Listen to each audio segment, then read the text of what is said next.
His truth shall be thy shield and buckler. Thou shalt not be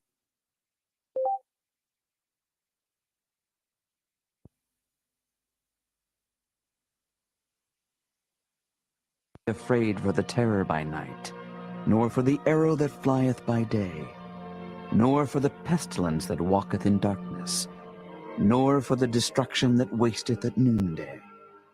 1,000 shall fall at thy side, and 10,000 at thy right hand, but it shall not come nigh thee. Only with thine eyes shalt thou behold and see the reward of the wicked, because thou hast made the Lord, which is my refuge, even the Most High, thy habitation. There shall no evil befall thee, neither shall any plague come nigh thy dwelling. For he shall give his angels charge over thee, to keep thee in all thy ways. They shall bear thee up in their hands, lest thou dash thy foot against a stone. Thou shalt tread upon the lion and adder. The young lion and the dragon shalt thou trample under feet. Because he hath set his love upon me, therefore will I deliver him. I will set him on high, because he hath known my name. He shall call upon me, and I will answer him. I will be with him in trouble. I will deliver him and honor him. With long life will I satisfy him, and show him my salvation.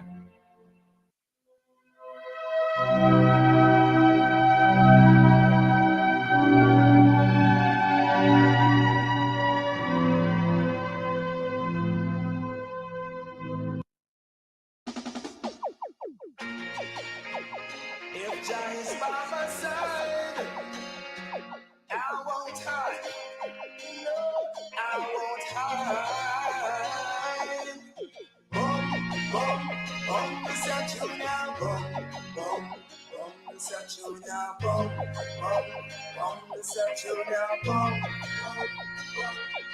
If Jah is standing by my side, then why should I be afraid of the pestilence that crawleth by night? If Jah is standing by my side, then why should I be afraid of the pestilence that crawleth by night? Your best you try to harm my and I. They meant to kill, but I love you still, cause you are here to make prophecy fulfilled. It's your will, no weapon that form against me. Desire shall not be, divine protection shall set my soul free. Talk to me, Jah is standing by my side, then why should I be afraid of the pestilence that crawleth by night? If Jah is standing by my side, then why should I be afraid of the pestilence that crawleth by night?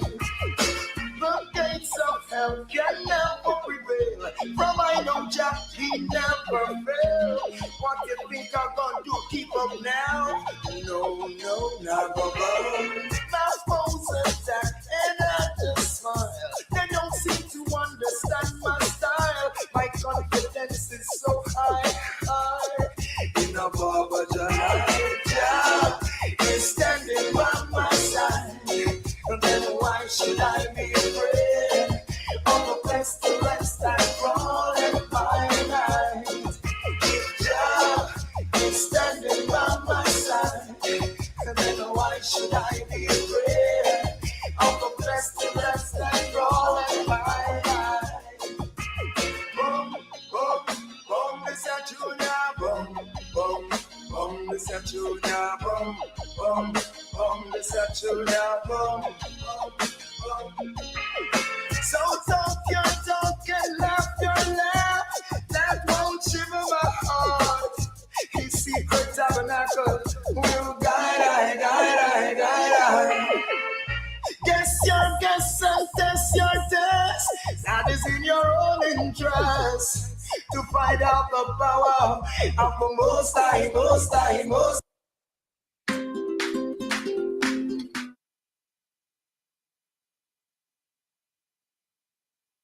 Never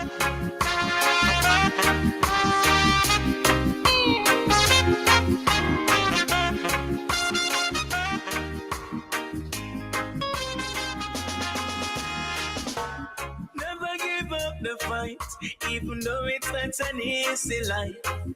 Boy, open up your eyes. Come on, you are an Israelite. Your time will come. Time will come. For sure, your time will come. Time will come. It will come. Boy, so don't worry, my sister. Don't worry, dear brother, man. When the pressure chop you in the corner, still we have to carry on, carry on. Though the Lord may be heavy, journey may be long.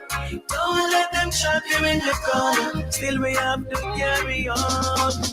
Oh, never give up the face, even though it's not an easy life.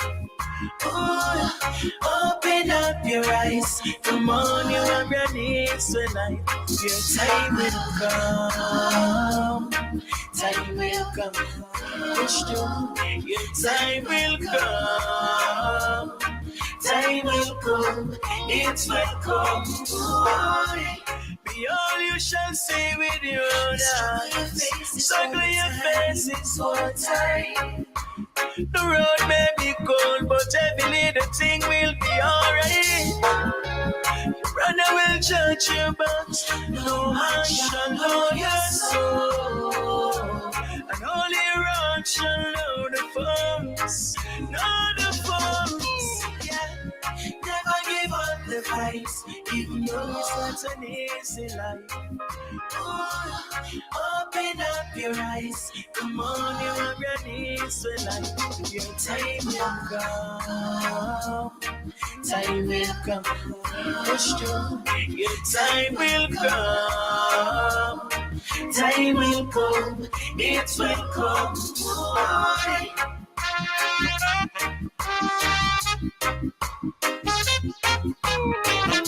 Morning, morning, morning, morning. Morning, welcome, my peeps. Good morning, good morning. I Octane with an inspiring song. Never give up the fight. Know you are an Israelite. Time will come. Yeah, man. Time will come.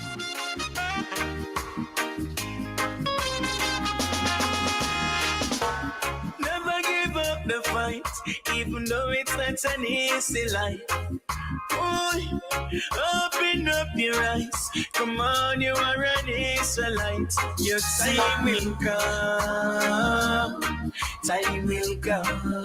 For sure, your time will come. Time will come. It will come.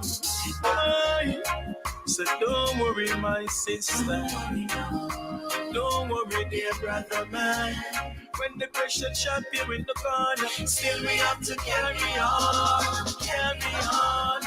Though the Lord may be heavy, journey may be long. Don't let them chop you in the corner, still we have to carry on. Oh, never give up the fight, even though it's not an easy life. Never give up the fight. We know it's not an easy life. Vivian, them say real good morning. Serious woman in a woman of substance. Morning to all the ladies on the platform right now. Good morning to all my brothers. Welcome to Portland Spice TV. Truth platform. Very simple, you know. We speak the truth. So after that, we don't worry about nothing after you deliver the truth. We also understand that the truth will be and is an offense, but it's not a shame when we speak the truth right here. We worry about nothing. Call some people this morning. Call everybody. We're going to have Julian Robinson this morning. opposition spokesman and finance. So we heard the Minister of Finance deliver his budget presentation this week, earlier Tuesday. And on Thursday, Julian Robinson delivered his response. We want to talk to him a little bit about his response and what is an offer for the Jamaican people. On a Tuesday, the leader of opposition, Mark Golden, will be presenting his budget presentation. And on Thursday, the Prime Minister delivers his. Then next week, the other week, Tuesday, the Finance Minister come back and close. And then you're going to have what is called a sectorial debate. My name is Colin Anthony Bell. People call me SHACKA Fame. Morning Glamour Broads, how you come up with the name. So, we're there here this morning, and it is a joy to be here. The Almighty give us one more chance. And we are here.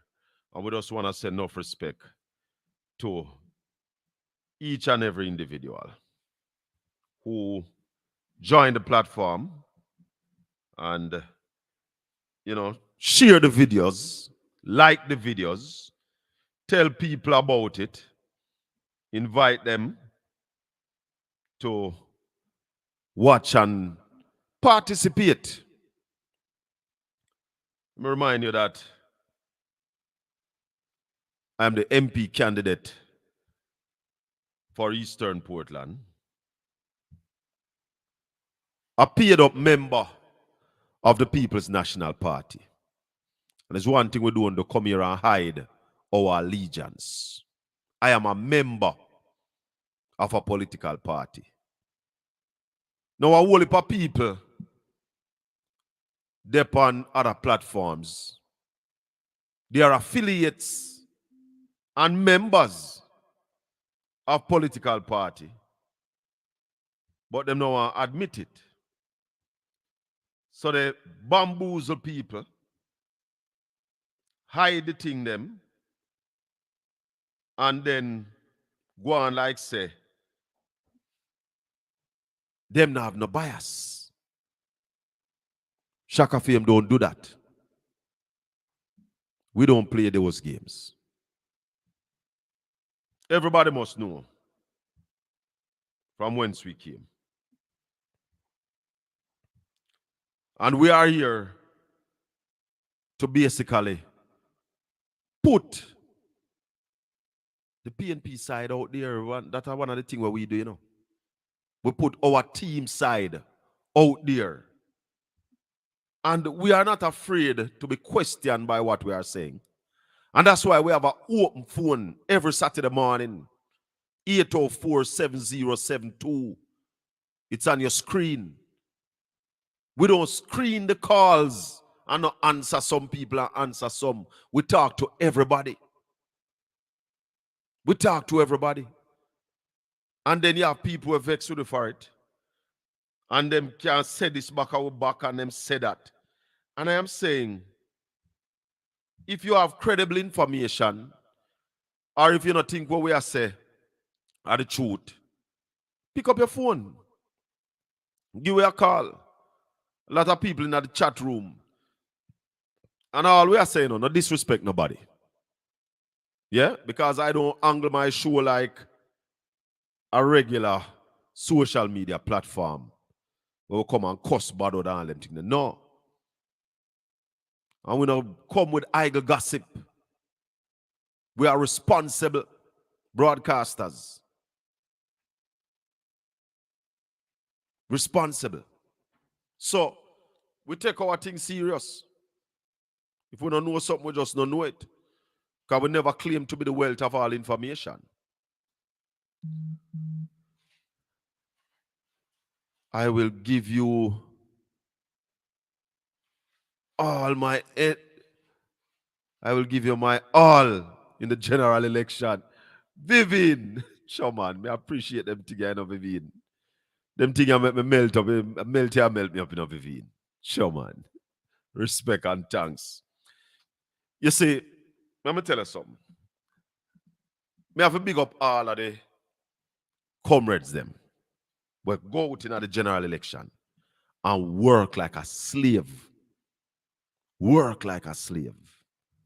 Me have to big on up and telling them much thanks. The difference between many and much, many you can count. Much is uncountable. Uncountable. This is a political station, sir. Did you interview the Minister of Finance? How did you perform in the local government election? We lost in the local government election. We were defeated at the end of the polls. We got 1,325 votes. Our opponent got 1,462. And we congratulate our opponent last week. So for those of you who still don't find out, we weren't successful at the polls. But we press on. We press on. We have a purpose. We have a vision. We have ideas. And we continue to pursue the road. As you heard Ayaktin a while ago, the man said, never give up the fight. And we will not give up the fight because we know that Portland, East Portland, can be better than we are now. We can achieve much more. And that's what we talk about. This is not really a political station. It's just that I am a member of the People's National Party. It is a Portland station with the intention to uplift Portland and smaller the constituency of East Portland. So it is a program geared towards the development of Portland, the growth of Portland, and by extension, the people of Jamaica.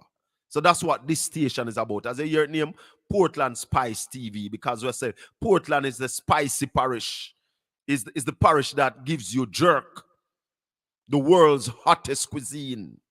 Yeah? So my passion is not politics. My passion is Portland, East Portland. Yeah? That's my passion, the people living a better life. And therefore, we see politics as that vehicle that will transport us to the development that is needed in this parish. So, no. And I need to call Julian because it's 9:15. We had a range. 9:15. But let me get to Julian right now. This is Lambert Brown calling me. I say, yeah, man. Hold on. Give me a minute. Let me talk to Lambert.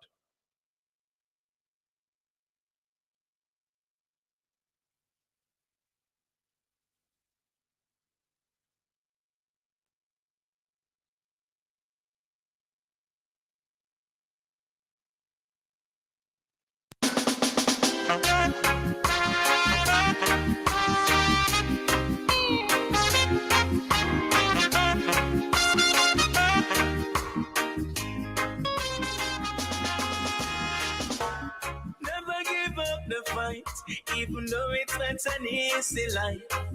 Boy, open up your eyes. Come on, you are an Israelite. Your time will come. Time will come. For sure, your time will come. Time will come. It will come. Boy, so don't worry, my sister. Don't worry, dear brother, man. When the pressure champ you in the corner, still we have to carry on, carry on. Though the Lord may be heavy, journey may be long. Don't let them trap you in the corner, still we have to carry on. Never give up the faith, even though it's not an easy life. Oh, open up your eyes.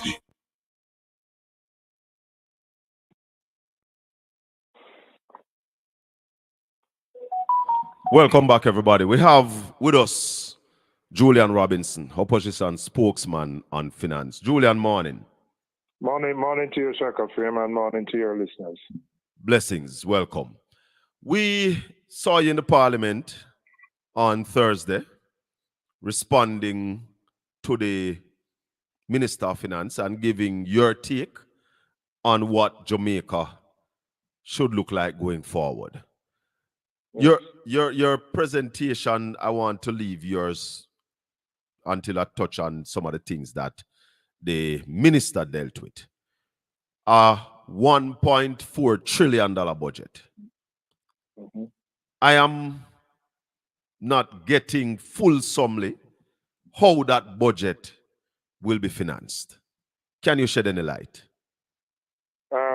Approximately 1 trillion will be in taxes, various different types of taxes, from GCT, import taxes that would on duties, the CIF value on things that are brought in.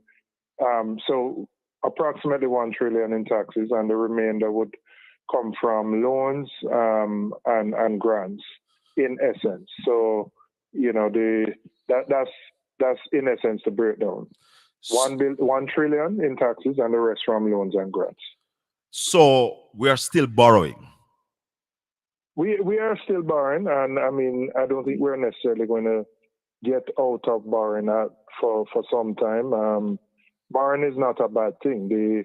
What you have to be conscious of is your ability to pay back. Right. But borrowing is, you know, there are many richer countries, more developed countries than us, who continue to borrow. And the important thing in borrowing is to ensure that you're using the money to enhance growth and productivity, so that you can earn more as a country, so that you can pay back the loan. You know, if you use it as a personal level, if you're borrowing money, borrow it for some activity that allows you to earn more money so that you can pay back the loan. It's the same principle for a country. You mentioned growth. You mentioned growth and productivity.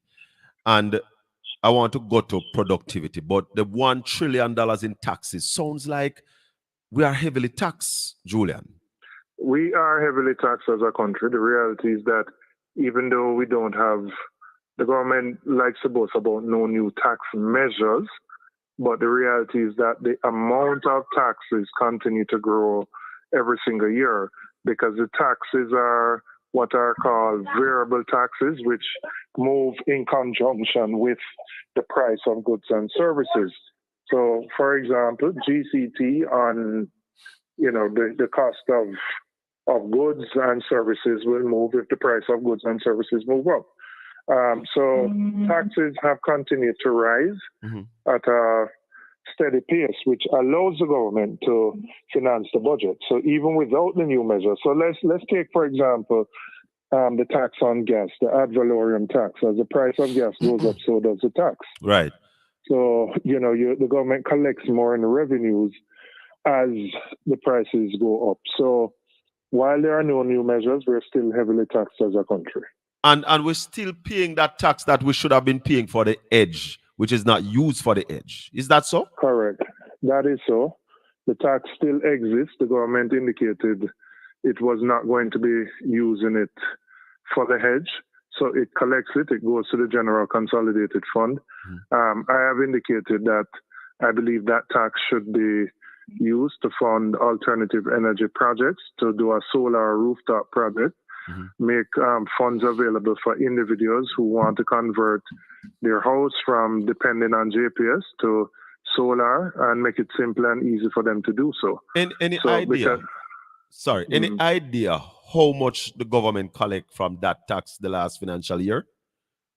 I don't have an exact figure because it is rolled up, but it's a significant amount. I mean, it runs into billions of dollars. You know, so it brings in quite a bit of revenue for the government, but I don't have a specific number.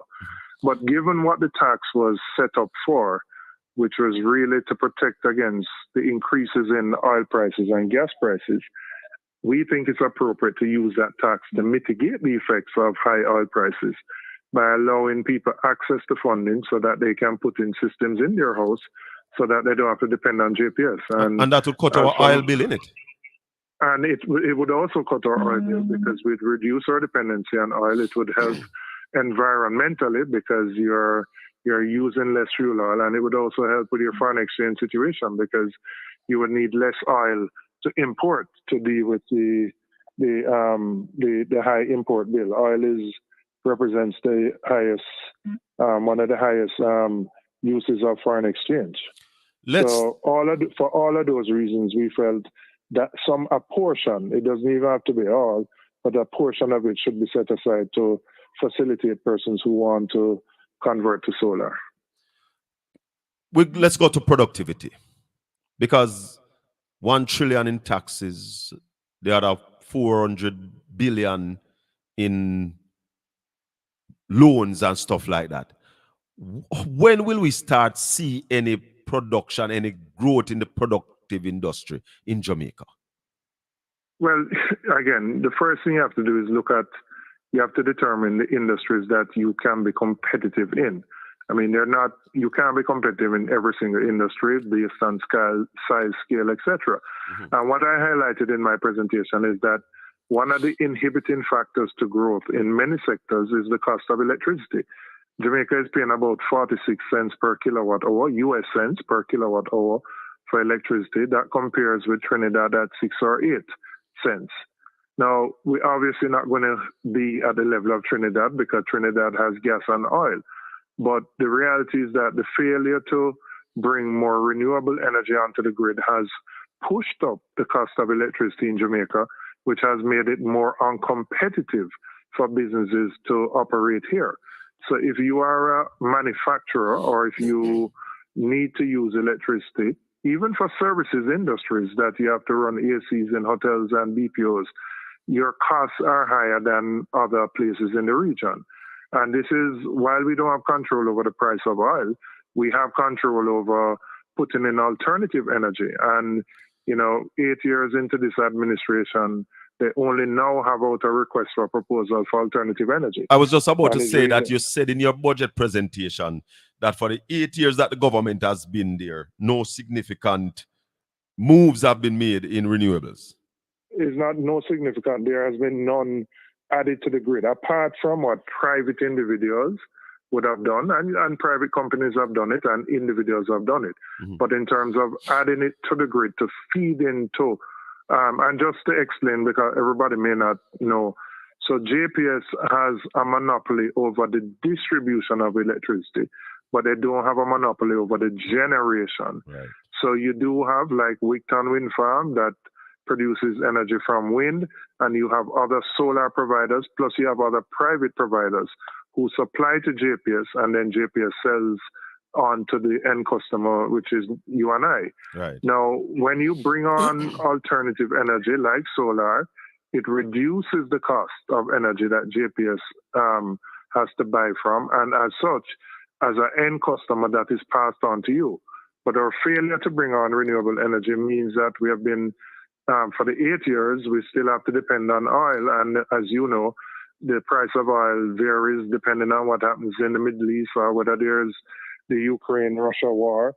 So, but Julian, it's really been a failure on the part of the government to move the needle in this respect. But we were promised by this government in 2016. That's one of the things that Prime Minister Andrew has promised, that we would have cheaper electricity price. That hasn't happened. In fact, prices have actually gone up. It hasn't happened at all. And as I said, when you look at what is taking place, I would put this, and I outlined what has happened in this ministry. You have had 4 ministers of energy since the government took over. And I believe the changes in the ministry, the scandals that have happened, have all disrupted the work of the ministry, where, as I said, after 8 years, we only just have a request for proposal. Let's jump to something else that you mentioned. And I want to understand. The government said that they are going to lessen the procurement guidelines and make it be easier. Am I to understand that you don't have an issue with it? All right, let me tell you. Procurement has been a problem for the government, and it has affected us. It has affected As an MP, funds that have been allocated to do roadworks in my project have been affected. So let me start by saying we support a review of the procurement process because we believe it is tedious, time consuming, and in many cases not conducive to growth. So I'll start there. Our concern is that in simplifying it or taking out steps, we must ensure that the same levels of diligence and transparency and oversight remain. And our concern is this government, the current one, has a poor track record on dealing with issues related to corruption. That's where my concern comes in, Julian. Right. So you have 6 people who are being investigated for illicit enrichment by the Integrity Commission.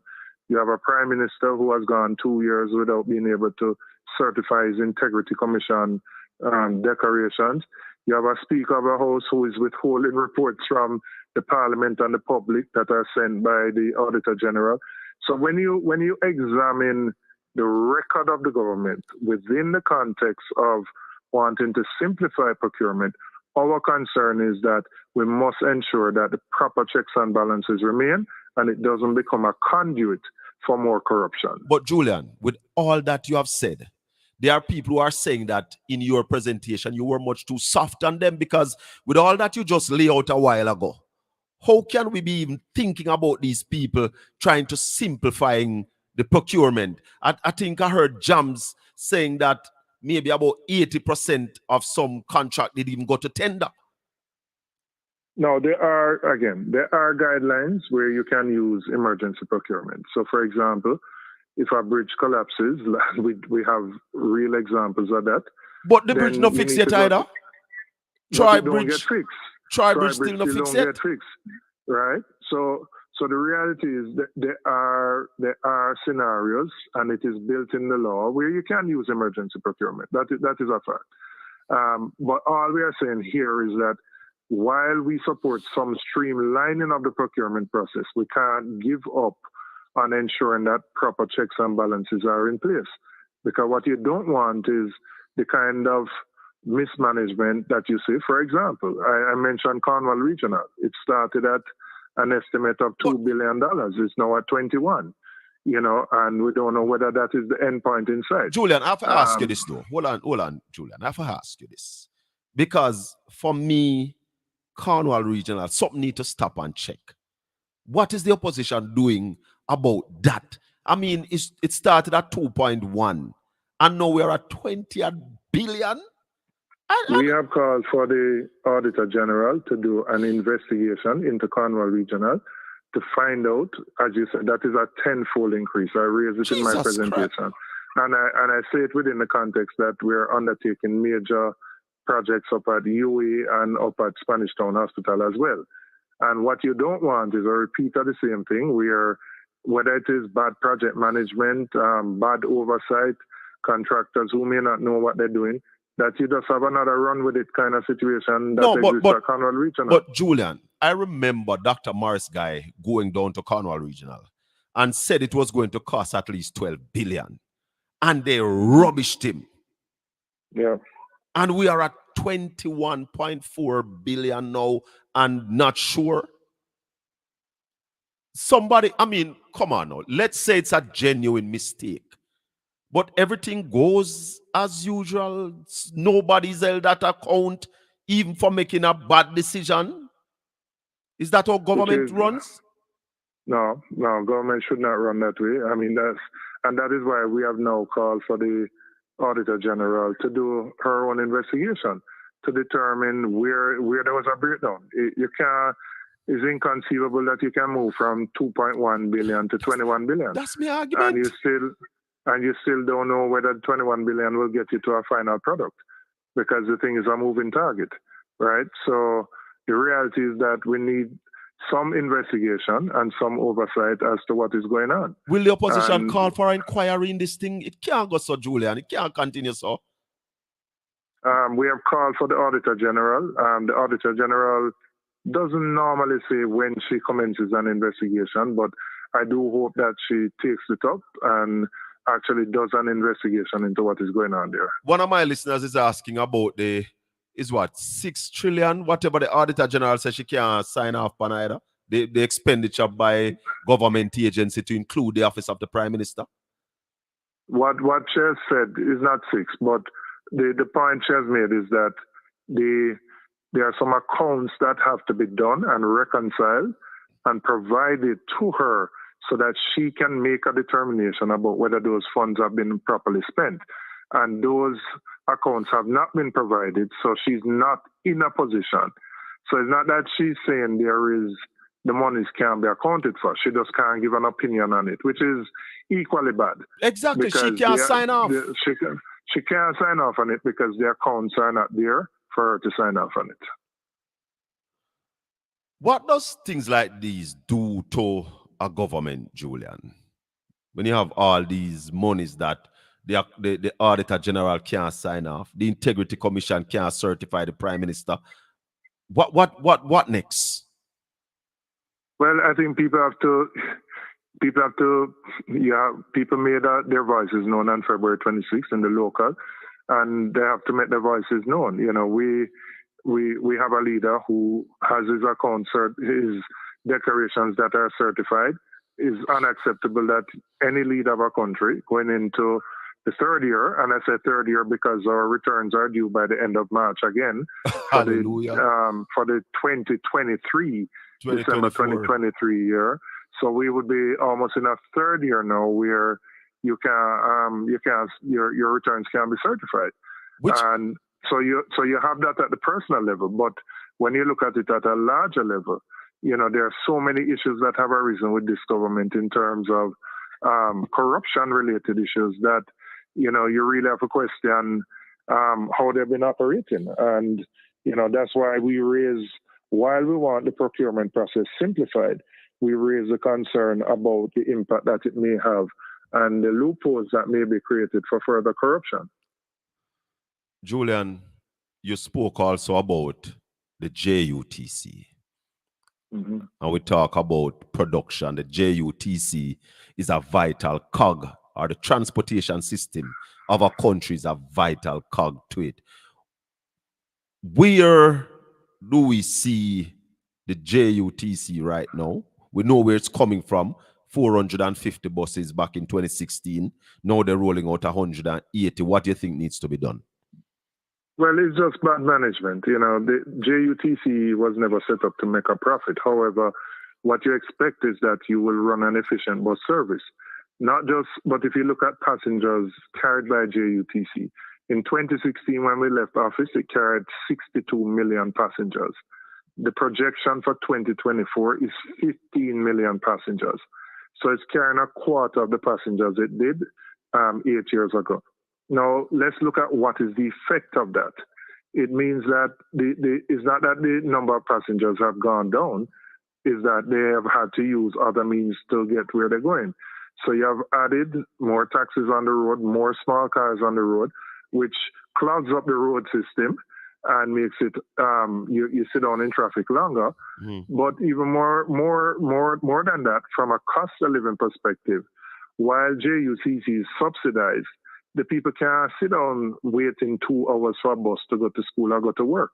So they have to pay to go in a private taxi or in a coaster bus. So they're paying more, which impacts their cost of living. And then them not going to get to work on time either, because you have fewer buses on the road. So when the minister dropping the price for JUTC, it don't make no sense because it can't carry the people. You just can't carry the people. And even with the projection of the new buses, right? There are 100 new buses that should hopefully reach for the next school year. We remember how long the last 50 took, how much different dates we got. Well, not just that, but when they come in, it doesn't mean that you're increasing your capacity by 100, because you're going to be retiring buses that really can't stay on the road any further. Because as you understand with a bus run minimum 14 hours, 16 hours per day, sometimes 18 hours per day. Right. So they break down quickly if you don't have the spare parts and the maintenance going. So the buses, so the 100 that come in means that you're going to be replacing existing buses that you have to take out of the stock. Yes. So it doesn't mean that the 100 will be added to the fleet.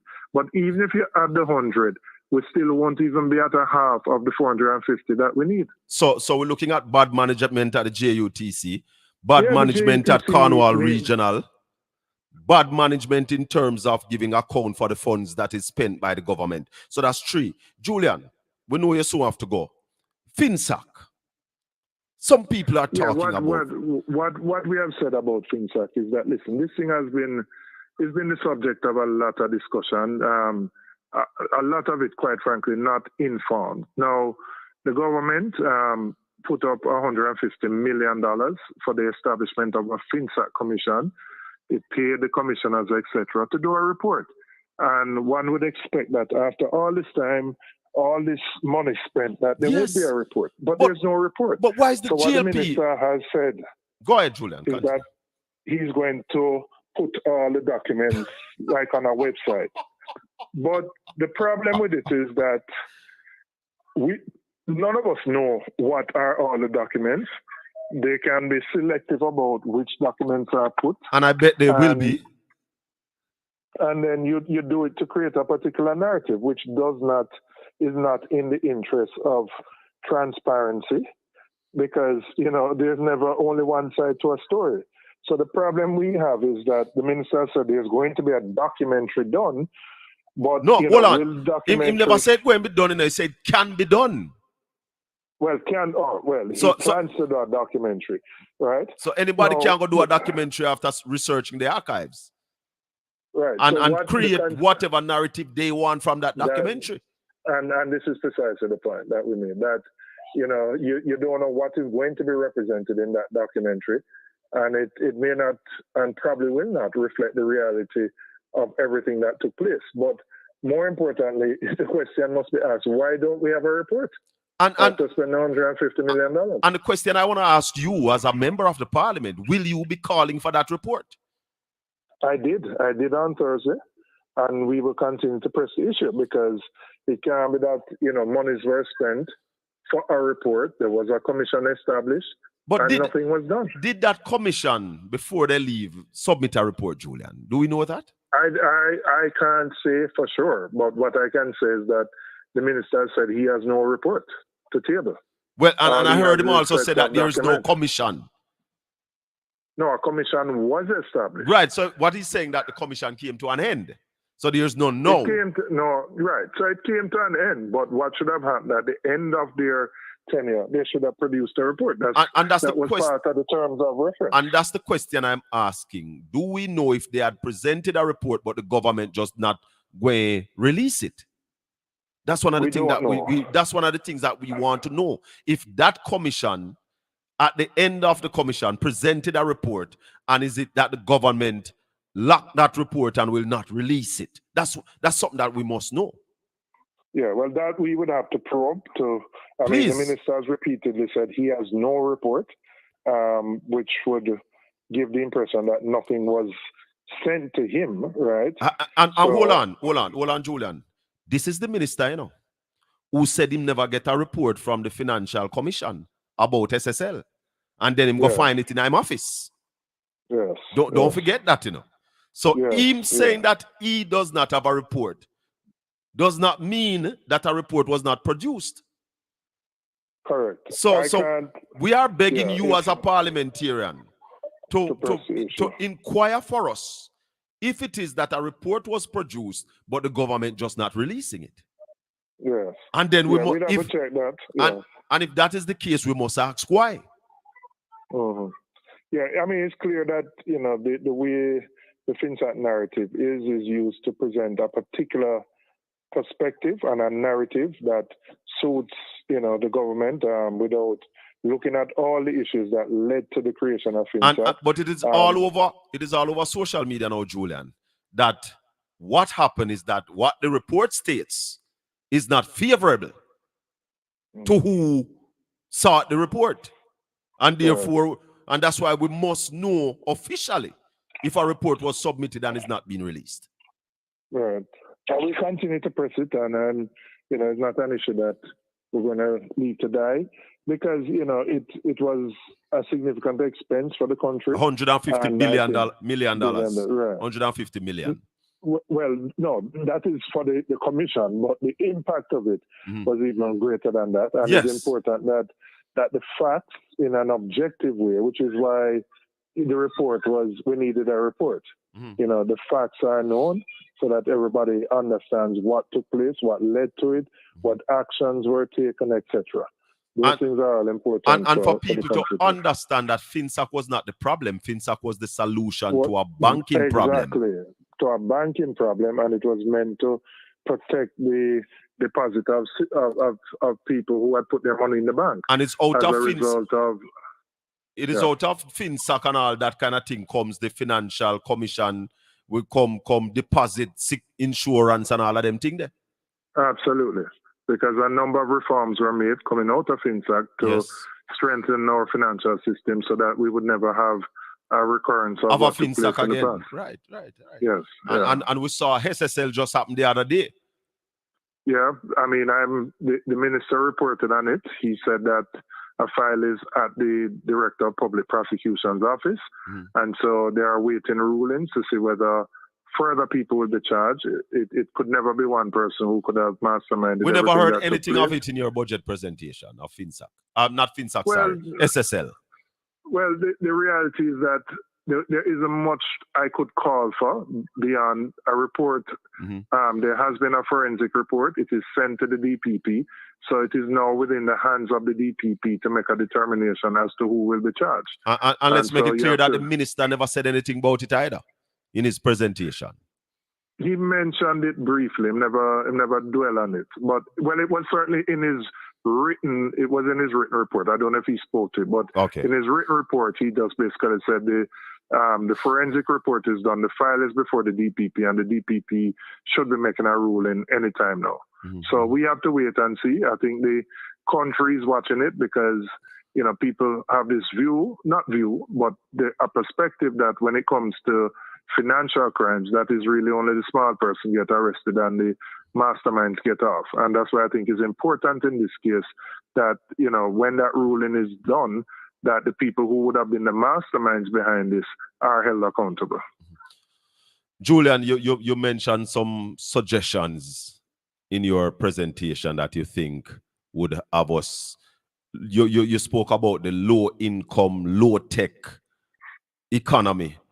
How would you move Jamaica to a high income, high tech economy? Right. So there are a number of things that we said. First, you have to address the flaws in the education system, which continue to produce suboptimal results from people who go through the education system. And the transformation of education, we said, we know the government has started that process, but we have concerns about how they're doing it. They want to build some STEM schools. We believe STEM must be part of the curriculum so that you can facilitate innovation and creativity at a younger age. You have to address the literacy deficit, which exists from a younger age, so that people who leave school can read and write. We spoke about, as an immediate thing, expanding some of HEART's training programs so that you can address those young people who have opted out of the workforce and have decided that they're not going to participate. So, you know, part of the problem you have and that's is almost 700,000 people. 700,000 people outside the workforce. The private sector is saying they can't find people, but you have people who have chosen not to work. Now, some of it is people not going to work for certain kind of wages, right? But we heard Minister of Justice Delroy Chuck spoke to that clearly in the Parliament. Yeah. So I mean, it's twofold. Private sector has to respond and ensure that the wages are attractive enough and that people are being paid livable wages beyond, you know, the minimum wage. But also you have to ensure that you find a mechanism to deal with those people who have opted out of the workforce and that you can bring them in, because when you leave people outside of the formal workforce, they're going to find a way to make a living. Most. And they're going because they have to eat. And that way may lead to criminal activity. And we're seeing it in many parts of the country. Julian, I know you said you have yes, a time I have a 10 o'clock. So I'm going to ask you to release me and I can come back at another time. Definitely. Give thanks, my brother. And we're depending on you to find out if there was a report submitted and it is just that Sure. they are not releasing the report. Give thanks, my brother. All right, And congratulations on the local government when you carry home some serious seat. Yeah, man. Thank Bless you up. very much. All right. Take care. Julian Robinson, opposition spokesman and finance. The number is 804-7072. You can call me on WhatsApp and you can call me straight. So, let me address some people in the chat room. Because obviously you don't know nothing about FinSAC. You are blinded by the political narrative. And I believe that you should call on the government to release the report, because there's no way, I don't believe that that commission could have come to an end without submitting a report. So, is there a report that the government not releasing? And why they're not releasing it? The minister, soon to be in opposition if he win back his seat, said that they're going to upload all the information to a website and people can go there. Academics and so can go there and they can make documentary from it and all of that. You see, I go there and I go and make a documentary to suit a certain narrative. You go there, you go and make a documentary to suit your narrative. We should have gotten a report. I don't know how many of you remember the venom that Ardley Shaw put out. Oh, Ardley Shaw was serious. In fact, the commission started back in 2007 under Prime Minister Bruce Golding. And I want to say to Otis, call me no man, make we hear the rubbish coming out of your place. When the commission start, when PNP won back, we didn't put any money, maybe about 4 million. But we weren't interested. And then when the GLP, got back in government in 2016, they were ready. And they went all out to fund the commission. I think they put up another 40 million. And you are telling me that they don't want to put out the report? You notice? You tell me. At the GLP commission, that inquiry, they put it in place 2007. They got the findings. And they don't want to report it. And you come here this morning. Yes, it's PNP do FinSAC. It's PNP put FinSAC in place. There's no doubt about that. But remember, there was a problem prior to FinSAC, because FinSAC was the solution to that problem. There was a man who borrowed maybe about 50 million, and 50 million back then was crazy amount of money, would have been maybe the equivalent of 300 million now. And same forget. I wonder if Otis know who that man is. Who forget that him borrow the money, so him never pay back any. At them something they cost FinSAC. People getting loans and never have the collaterals, or the collateral that they put up wasn't good. People investing people money in bad investment.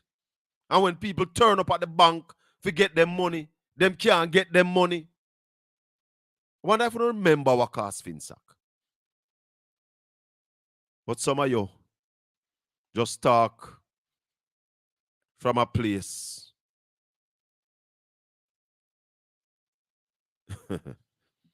Some of you just talk from a place. And then you don't have enough sense to see that if the government at this stage don't, Vivian, me never call a name. Me just say a man Yes, that is why we need to see the report. So you should call on the government, Otis Williams, to release the report, the full report, and don't bother us load up some things on the internet for people go search. Put out the report and let the chips fall where they may. But obviously, people who have seen the report can't allow the chips to fall.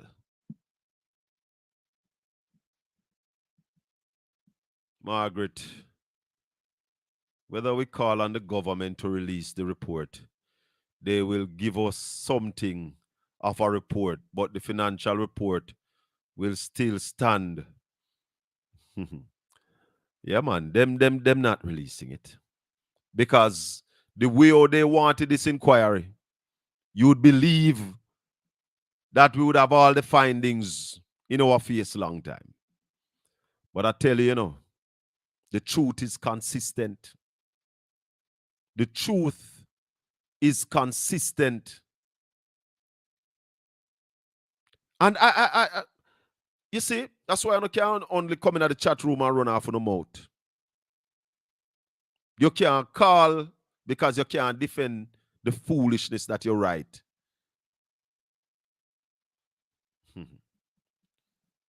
Oh boy. The findings of FinSAC.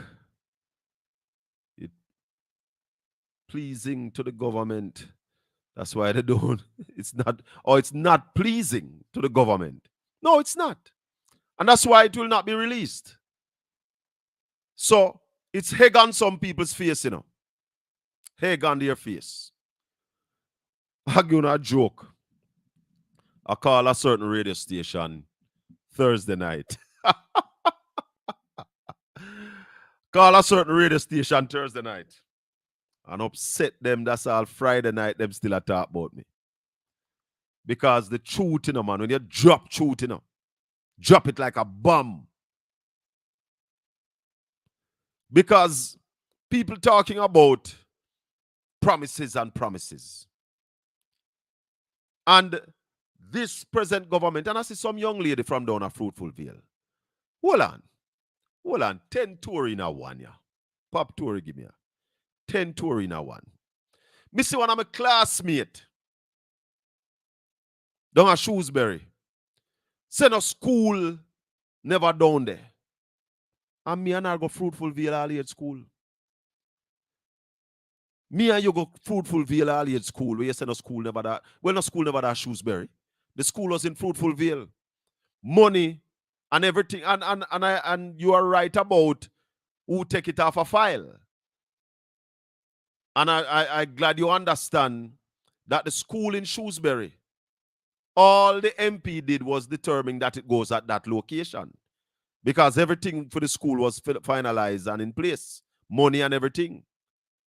But there was always a school in Fruitful Vale that you and I went to. But, when you have people who don't have information and lack knowledge, then people manipulate them and get them to say all kind of rubbish. And they look stupid. Looking really stupid. Ah, boy. 8047072. You can give me a call. Yeah, man. You see, when we come here on a Saturday morning, it's simplify. We come to simplify matters. We don't come to complicate matters. So when you say a school never done, they lie. Blatant lie. And you never always go what be a school. You go what be a school sometime and you go Fruitful Vale school sometime. Because me and you still in the same class. Remember that.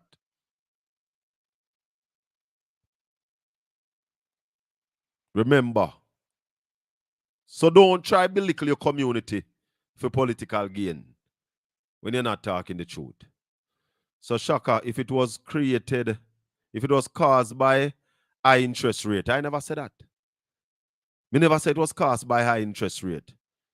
By the government before 1997? Who set the financial policies? Listen, let me talk to you, Otis Williams, because you don't know a lot of things. Most of the financial policies was set by Dr. Omar Davis and the People's National Party. Because in 1997, it was the PNP that was in government. All of the 90s. Come up to 2007. Yeah? So, the collapse of the banking system started before. Way before. Bad practices. We never have no oversight and no regulators. You know the thing, it was all like a free-for-all.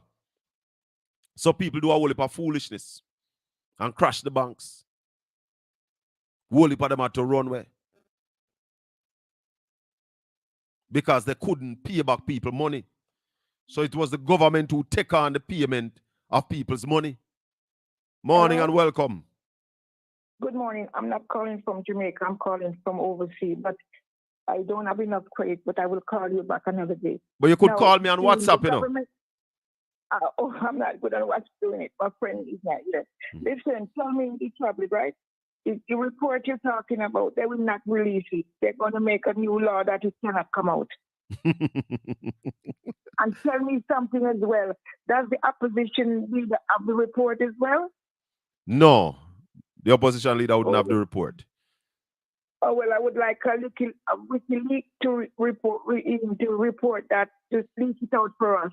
Well, now, tell me something. That lady that called herself went in the DPP. Yes. Why she was in the judge's office in chambers pressuring the judge to continue with the jury? Well, why did she do that? When you have issues like that, the judge will call both sides in her chambers, and that's why the other side can talk about it.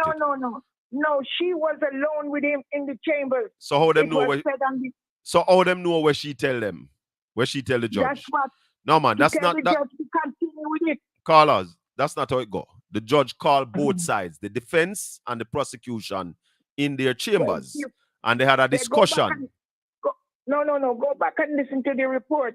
It was said that she was there pressuring the judge to continue with the jury. I am not saying, hold on, no. I am not saying it no gossip, but when I said to you, I never just she and the judge alone, did they? The defense was there as well. That's how it come out, you know. If I did she and the judge alone, we wouldn't know about it. Well, don't forget people talk things here. People leak out things here. But that's why I'm telling you, that's why I'm saying to you, other people were there. Not just she and the judge. The defense was there as well. All I tell you, she and the Prime Minister do not like cartel. But cartel will, I did not say what he do or he did not do, but jury should never have been allowed to continue because one bad apple can spoil the bunch. Right? Yes. So all I'm saying is, I hope he get out, and if he did it, well, he have to live with himself, but something is not right. Mm-hmm. And that woman do not like cartel, and she's going to do everything to make sure he don't get bail. Well, we can't say she don't like cartel. We don't know about that. We don't know if she like. And I don't think the DPP are deal with anything personal. I think the DPP are deal with the law. No, man, you don't know that. The law what? She's no law. She's only a puppet up here. Eh? Yes, she's only a yes woman up there. I don't know. She wants to be in the job. That's I am telling you. I don't scare her or the government. I can die anytime. I'm not afraid. And Jamaican got to stand up to them people. Yes. We Jamaican that live out the diaspora should stand up and show that we are not scared of that blinking ugly woman. I hear you here. Blessings. All right. All right, caller. 804-7072. You can call me on WhatsApp as well, or you can call me straight.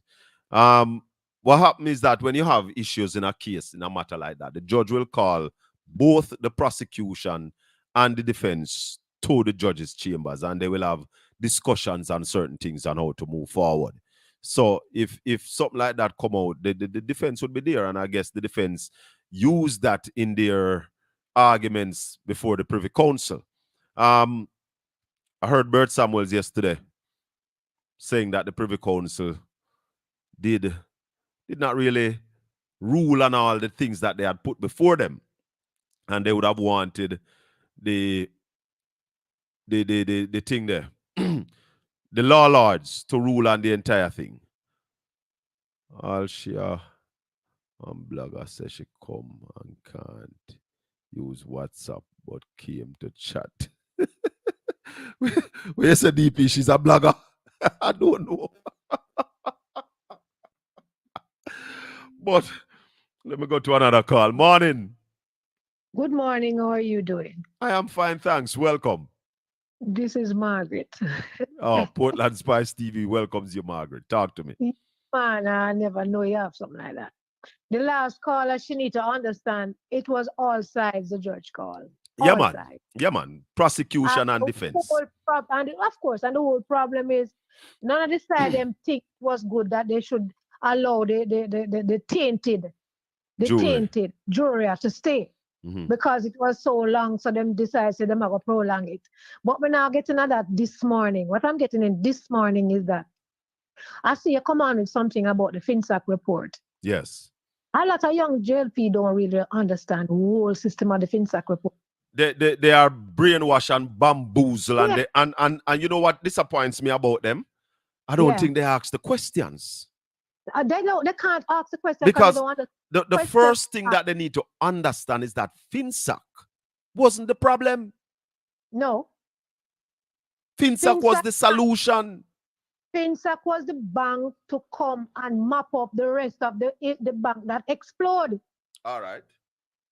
The banks that caused the problem to explode with all these people like Chin and what is name, the one in Florida, Florida, when they took people money because the thing came out to be a good thing. It started out good, You borrow a loan, you have an agricultural land, you get some money to do the land, and then get the money, then I do the land, then buy a car, then buy this, then buy that. But after a while, people who have an account, you're trying to see that you take out money where you don't know nothing about.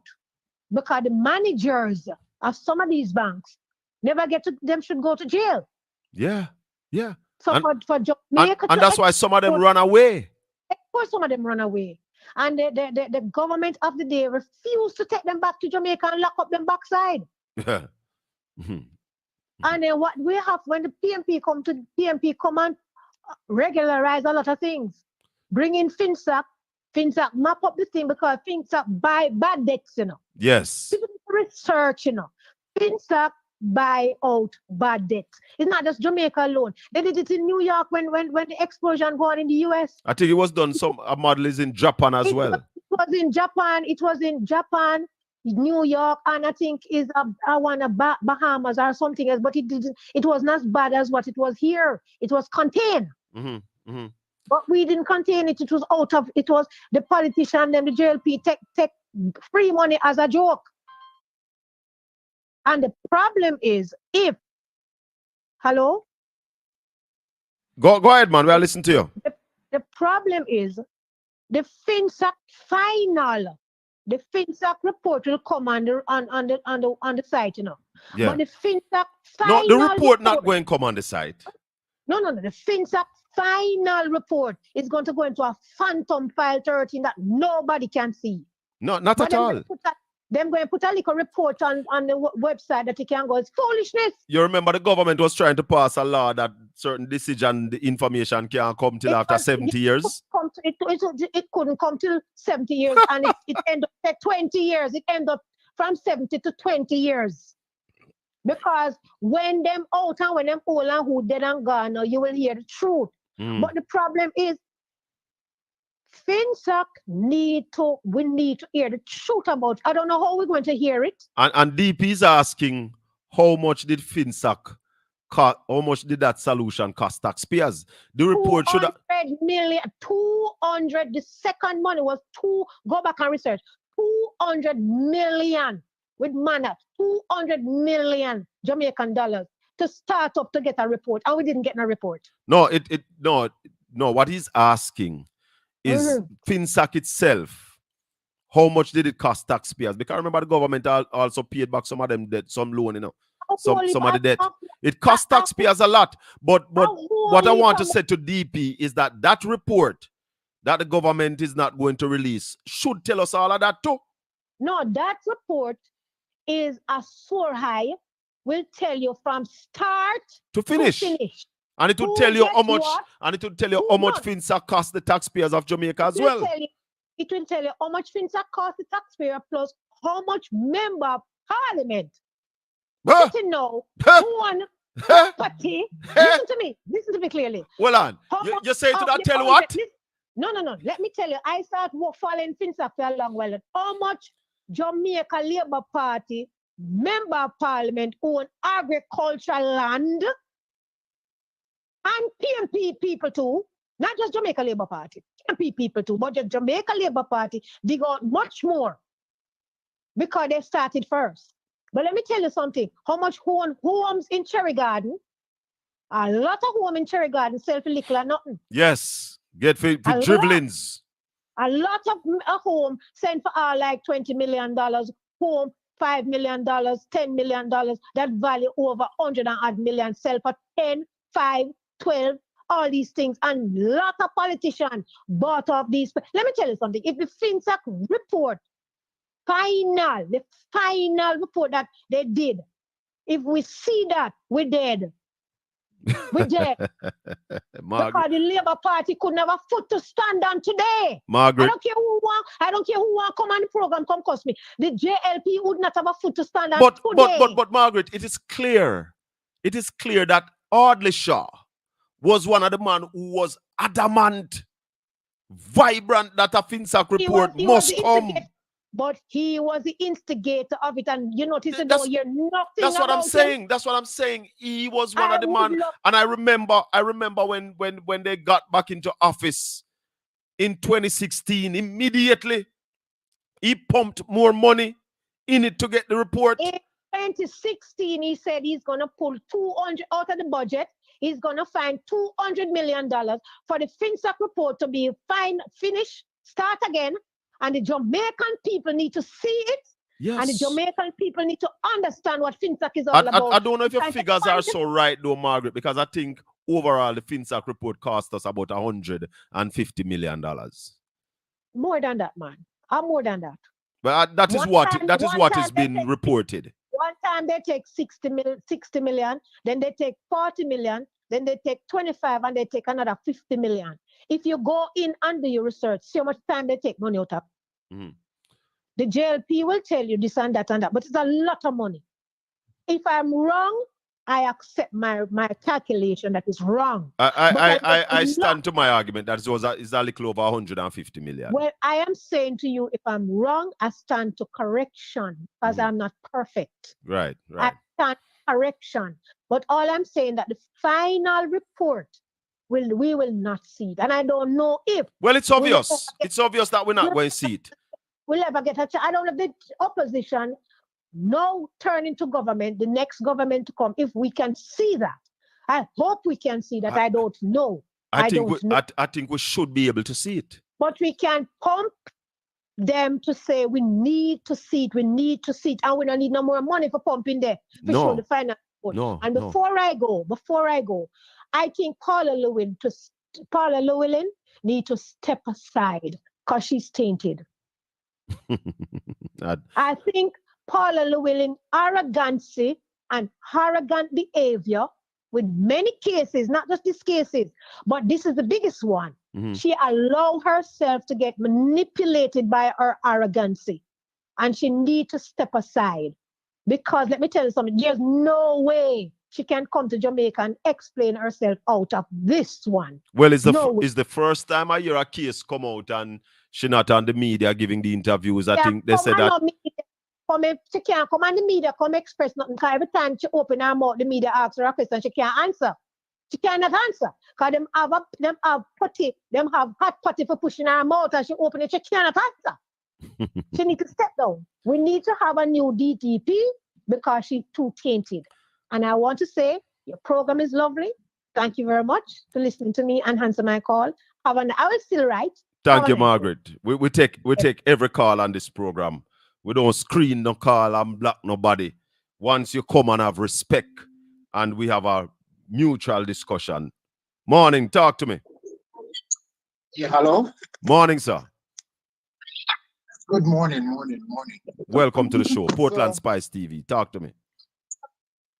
okay. So the fintech, right? Are you on speaker? Let me get you. Take us off the speaker.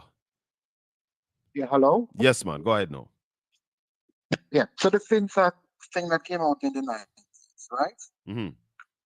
You're saying that the caller before me said that both GLP and PMP members of parliament benefited, right? Mm-hmm. So they would benefit if, for example, I go to a bank and I use a piece of land, I use my house as collateral. It's a loan, Mm-hmm. right? Mm-hmm. During the time of getting the loan, I get it say at, for example, say 2%, How much right? percent? Government, say for example, say I get it at 2% interest rate I don't hear what from the bank. percentage. You said 2%? Hello?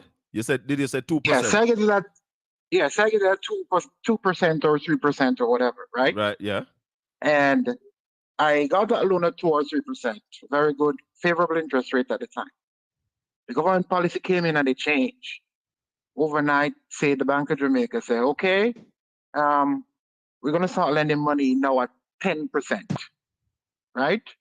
Mm-hmm. So you are already locked in an interest rate of 2%. Now the bank come in and say to the other banks, we're gonna lend you money at 10%. So now to pay for this loan, I have to say $1,000 a month. Now that's what I could afford then. So now the Yeah. bank came in and changed the interest rate to 10%, and now I have to find like $2,000-3,000 just to pay the same loan that I bought from. Right? Yes. So obviously I am going to default. Mm-hmm. Having used my house or my land as collateral, they're going to come in and they're going to take it away from me. Mm-hmm. Right? Mm-hmm. So when I look, the FinSAC thing in Jamaica, it was caused by bad government policies, right? A lack of bank regulation and supervision, right? And those high interest rates there were that really came in there were not any under the People's regulations, so National to Party. hold on. There were not any regulations, so to speak. Regulation are a lot thereof, Mm-hmm. right? Mm-hmm. So if they come in now and say, okay, we're going to take over, right? Mm-hmm. They're going to foreclose. It's like when America had that the housing crisis. They borrowed the money at a cheaper rate. Mm-hmm. They couldn't afford it because the mortgage rate went up because the bank increased the interest rates. So they lost their homes. Somebody was going to buy the home for $20, and you pay $1,000 for it. Now your house is being sold for $20, and somebody just take advantage of it. I don't know Same why. thing in FinTech in Jamaica. Right. Same thing with FinTech in Jamaica. So the lack of regulations of the People's National Party and the government from 1989 until whenever, and they didn't have good banking policies, right? They increased the interest rate, right? There was high liquidity, and all of that caused the financial sector to collapse. All right, right? Give me a minute. Financial sector have been collapsed. Hold on. Give me a minute now. I try to listen to you, even though you're going in and coming out. So I want to suggest you stay at one place. But I want to remind you something, that the whole issue of the banking problem never started in 1997. Right? I know it was before 97. Hold on, man. It was before 1997. Yeah, man, but just listen to me now. Listen to me.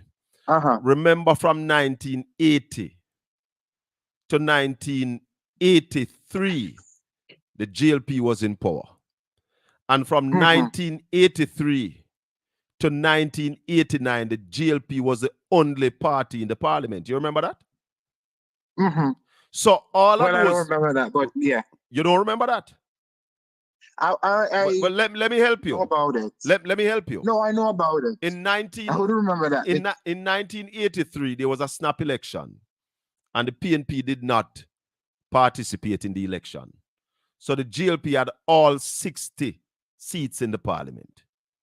Mm-hmm. And all those banking regulations, or lack thereof, was coming from then.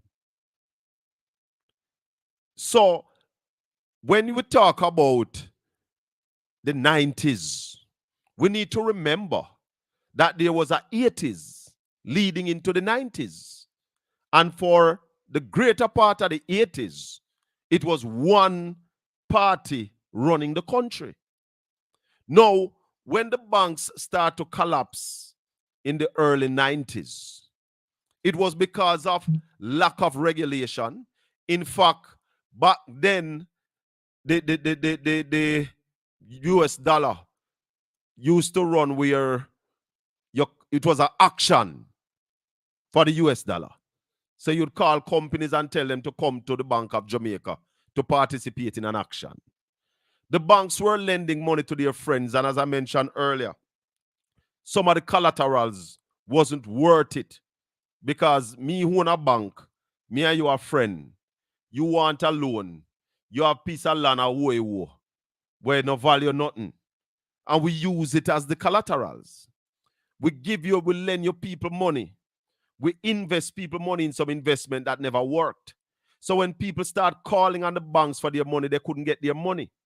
So the government was called in 1990, between 96, 97, the government had to be stepping in and taking over some of these banks, freezing their assets, and all that kind of jazz. And that's why certain things had to change. That was when you get Omar Davis put in the FSC, the Financial Service Commission. That's when they put in insurance and deposit. That what happened then would not happen again. That's when FinSac started to buy the bad debt and buy out some of them, place the hold on some of them and sell them so that some people could have get back some money, because it wasn't only the people who had loan and the loan go up by high interest rate, you know. There were people who had savings in there who couldn't get back them savings either. And we keep forgetting those people. And I hear people talking about loans and where the loan, who borrow loan at 2% and it end up at 10%. You used to pay $1,000 and you know if you pay $10,000. Remember that people had savings there and they used those people's savings to deal with those loans. You understand me? Caller? Yeah, I'm here. I'm listening to you. Yeah, man, you can respond now.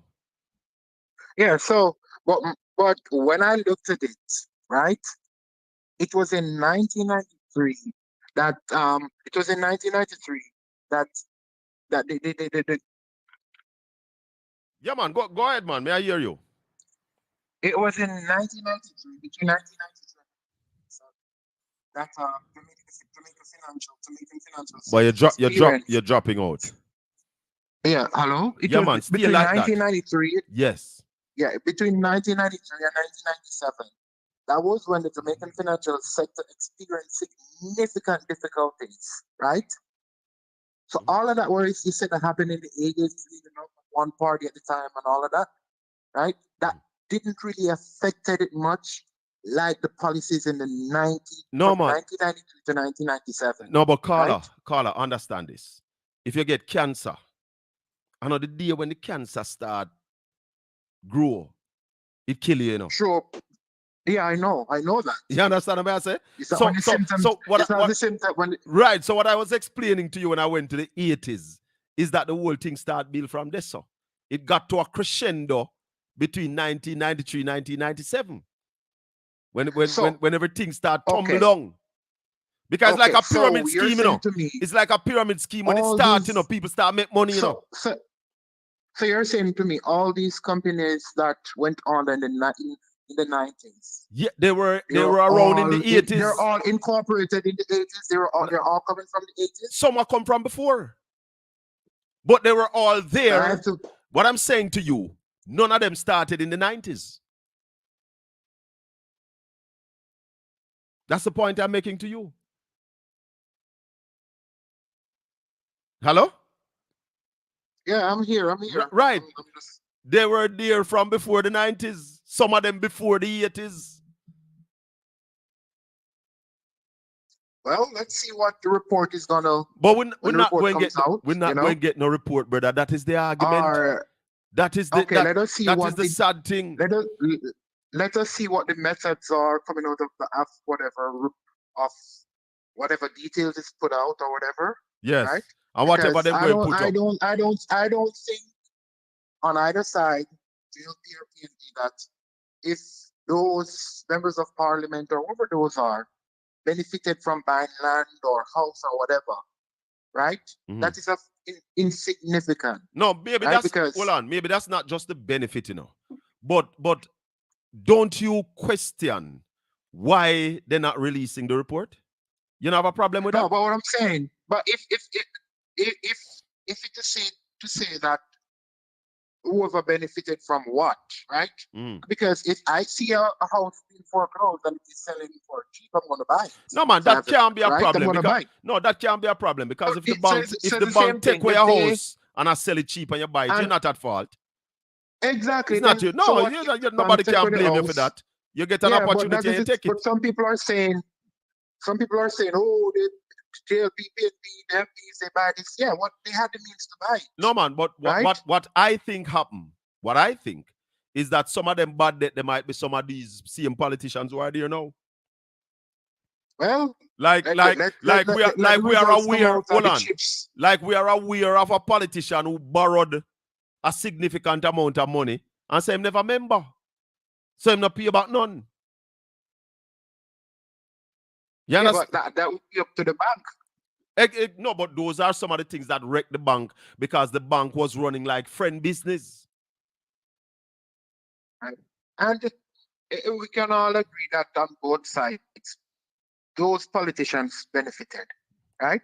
We would love to see the report. I am not going to speculate. I would love to see. It's not the report. speculation. Yeah, but I'm saying we can all agree that both parties benefited from it.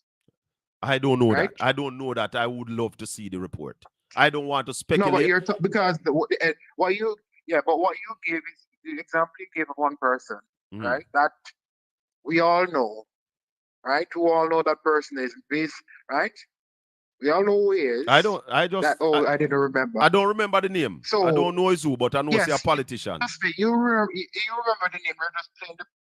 You're just being diplomatic. You know exactly what the person's name is, right? I hear you, boss. I hear you. Right. So, all right, good conversation. Yeah, man. Thanks. Listen to you, thanks for calling. Even though our views, our politics are different, I always listen to you. Bless you, my brother. One love. All right. Bye-bye. All right. Yeah. Let me tell you something. You see, if you're in politics for the betterment of your country, then you can't vex with nobody who have a good view or want to see the best for the country. You know? Let me see if I can drop back.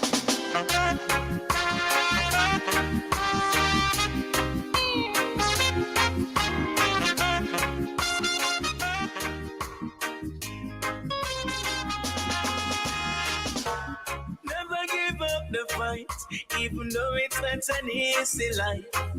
Oh, open up your eyes. Come on, you are an Israelite. Your time will come.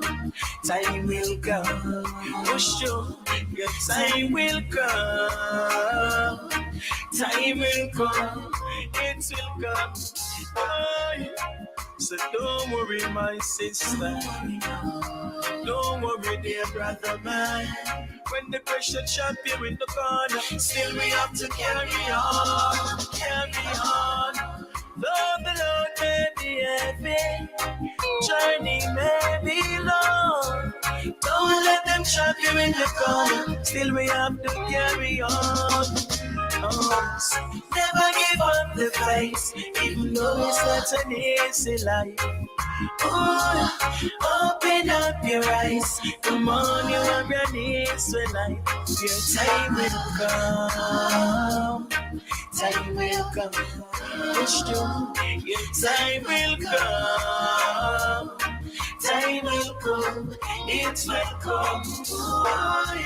Be all you shall see with your own eyes. Circle your faces for time. The road may be cold, but heavily the thing will be alright. Brother will judge you, but no man shall know your soul. His name is Bayomi Muir. You call him Octane. Never give up the fight. You see, my thing is about truth, and getting the truth and having the information. Them bank, they never started in the 90s. Yeah, they were there. and I do business. And do bad business. And when bad business do, the government can't just walk away. You realize that had it not been for the insurance of SSL, this present government was ready to pay the staff. They were ready to put money in there because even though the bank do bad business, you can't just allow your citizens' money to go down the drain, you know. And that's why I still believe that Usain Bolt must get back his money because the government gave SSL a license to operate and continue to give them a license. So when SSL get in a problem, the man at the FSC get fired or resign, even though he had reported SSL to the Ministry of Finance. And remember, the minister came to the parliament and said, get no report. And when the argument come up, him telling people them to search and them to find it, and him go search in a FEMA office and find it. So we have to remember all these things, you know. We have to remember all these things. And it was when that bank crash happened in Jamaica that most of the financial regulation came in. That time, all the regulation to regulate the financial sector came in place by Dr. Omar Davis. Remember in 1995, GDP was what, 240%. So, me no want people go on like say, FinSac is what crashed the financial sector then. No. Understand the whole argument. And go do some reading, go do some research. And remember that 1983 to 1989, a one party around the country. So SHACKA, why the PNP didn't finish up the report? The PNP was not interested in a FinSac inquiry. And it was clear that the PNP had no interest in the FinSac inquiry. It was the GLP, led by Ardley Shaw, that wanted the FinSac inquiry because they were using FinSac as a political tool in the campaign. And when they go dig, like the saying say, when you dig hole, dig two. They dig hole and never dig none for themselves. And now it look like and them alone are going at the hole. Because here it is now, after the inquiry, the PNP and the people of Jamaica called for the report. And we are saying, why you're not releasing the report? So Otis, the PNP never had any interest in it. Because I said earlier, when the PNP got back in power in 2012, from memory, I think the PNP only gave them $4 million, must just to pay the commissioners who were still working or something like that. 4 million, I think. And when the GLP got back in power in 2016, immediately Ardley Shaw give them about 40 million. So go finish the report. And to date, the report cannot be published. Yes, I. Morning, sir. Well, go on, my brother. Welcome. Can't tell you how to run your show, but me think more than one time I said this. They started out this morning by saying, blacks call, screen call, and if people have a different opinion, call. But then you get triggered by comments from Otis, and they are going to say, yeah, call, so me can hear the rubbish and whatever. Yeah. If me think say, me against what you say, after you say that, no one call you. So is it that it's a trigger thing, you want somebody trigger you, so when they call you, you get me say something. So you have you seen, you read everything that Otis wrote? No, me at work. So okay. So you have to read all the way right. Remember, but SHACKA, remember some multimedia we are dealing with. Yeah, man. But I listen to you right now, we're visually impaired and can't. Like a lady a while ago, we call, but she had tell everything about the DPP, but she can't use WhatsApp because her friend not there. There are people visually impaired with me and that can't read the comments. But them are listen like, no, I Yeah, can't and somebody read them, comment, and I'm like, hold "No, on, please hold on, acknowledge hold and on, hold on. Somebody comment that Otis right, me not go read. But good, him, because so you when have me the option. and You can even hold on, delete them if you want. and that's why me address him directly. Say, Carl, make me hear, and make people hear the rubbish. Yeah, but you say me can hear the rubbish. But Yeah, me say, man. but Then you if can't that tell me if means it said me DP. That me say. No, me start out by saying me can't tell you from your Right. program. So Other talk to me and people- let's not waste time on Otis. Talk to me. I man cannot waste time. All right. So when me put in a comment a while ago, and this is why me hate politics, I'm glad me wait this long to call it, because you ask somebody just ask me, I know who, why the PMP. I remember you say all of these things starting in the 80s when JLP did in a power from 80 to 89. So for 9 years, all of the bangarang did start and happen. In the 90s now, the PMP come to fix it, and you call it a solution. At the end of the day, would you call it a true solution, or it was an attempt solution? Well, the good thing is that both answers that you are giving me have solutions in them. No, but me I say you can't call something a solution whenever it did work. So to me, that not makes sense. So hold on. So it is a solution supposed to solve something. So, but you are but hold on, DP. But it did solve it. Okay, so we're not a problem then. So the whole FinSAC thing good. FinSAC was the best thing that ever happened to Jamaica. Well, if you want to say that, I never cost with no money. I didn't say it never. Hold on, I didn't say it never cost with no money. Remember, you asked that question and I responded. So this is why I a while ago in my comment. Hold on, but remember I responded to you. You just say PMP had no interest in it. So what happened now is some little birdie, I just saw a while ago, you want to words me I use it now. It's come like by digging, them see something will clear the PMP. So now it's a political football. Because as you just said, the person just asked him, I don't know if it Otis but ask you why the PMP never did it for the 18 years when them No. Hold on, DP. Hold on. Otis asks why the PNP never released the report. Right. And hold on, DP. No concern. DP, hold on. I said because the PNP has not been in power since a report has been provided. So the PNP That's couldn't. Not what you said. No, you said let me tell you what I said. Concerned. The PNP did not. Hold on, man. The PNP was not interested in launching an inquiry into FinSAC. PNP never had that interest. Why they weren't interested? Because the PNP know what FinSAC was and what FinSAC did. The GLP. So say hypocritical no. You know, please say hypocritical no for PMP. Are you just DP? I wonder if you hold on. I wonder if you understand what you say.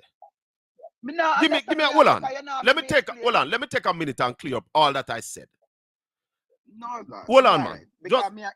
Hold on, man. Hold on. All I'm saying is it's hypocritical for PMP to be demanding it now where you just say your own words. It's like say if PMP cleared, so GLP are Adlisha where they're demanding that them no left in the red. So that's why PMP and Jamaican people want the report. If PMP weren't interested in but then they shouldn't have no interest in it now then. But it's a political football. Just like how Adlisha you alluded, you actually say Adlisha allegation is him did think something was there, so him did a push feed. So him come and dump $1 per money night for whatever. But no PMP are demand it because of what?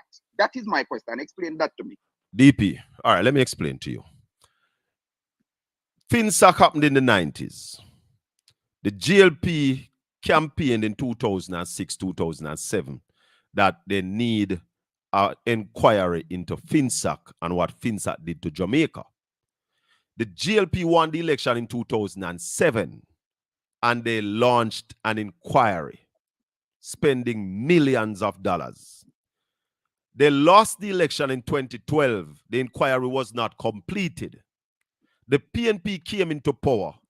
And my words, I don't think the PNP had no interest because the PNP did not spend any significant amount of money to complete the inquiry. In fact, I think the PNP put in about $4 million and that would like pay salary for the inquirers. Now, when the GLP got back in power 2016, they financed the remainder, and I think it was about $40 million to get the FinSAC inquiry complete. Since 2016, it is the GLP alone in power, so the PNP couldn't release no report. So therefore, the report has been completed, or the inquiry has been completed, and no report has been released. We are saying no, release the report. It is my view that what the GLP find in the report is not favorable to them, and therefore they don't want to release it. Where's the hypocrisy in that? It's taxpayers' money. It's taxpayers' money spent. You asked a question earlier. Add something I never know. You said PMP put 4 million? Yeah, and you keep saying you are listening from 9 o'clock, and I said that more than once. And that's why I say allow me to tell you. Go ahead, though. Yeah, but all you do is repeat stuff that you have repeated before. And you're defending it that it was a good thing because IPMP implemented. But people are listening have sense. So I know your people are going to run me off now. So it's all right. Me listen. All I'm saying is PNP now is interested because I use it as a political football. That's all. That are the only reason. Just like how you demand now, so inquiry be done into Colonel regional, all of that. It's just a political thing. But I am saying FINSA cost the country and taxpayer. Yeah. And that is the bottom line. So I say nothing wrong with while they were in opposition asking for inquiry. You're saying no, they shouldn't ask for it. No, man, I never said they shouldn't ask for it, DP. Don't do that. And DP, I never said they shouldn't ask for it. They asked for it. They got in government. They launched it. They paid money for it. I am saying no, release it. So you hear me I say, when I say time come, Mark Golden is soon going to be the new prime minister. So me want the JLP hold it and when you come release it. The next election you have a win, don't it? I'll glue up them not destroy it. It can't be destroyed, man. With the cloud and all of that now, there must be a way that we can think, we can preserve it. If somebody if somebody don't put it on the cloud, it now go get up there. But hold on, did I hear you wrong when you said there are people who have seen the report? I don't mean say that. A caller said that, not me. Because I don't know I don't know if anybody will see. Me hear a talk show OC yesterday say him see names and him see whatever, but him just can't repeat them because whatever. Me believe say. Uno think bigger than that, man. Jamaica PMP country in a region. PMP have the report. Just like the 6, me feel so have the 6 name too. So if we just release them something. But I know hold on for it to run in the win. When in the farm government, we just come and fix everything what I did wrong right now and show them say, yo, I saw government. Can you see what I'm right now? You know, say JLP take on an idea and I run with them. I want to know say bro got bold enough to come out because say right now, anyway, good idea come from.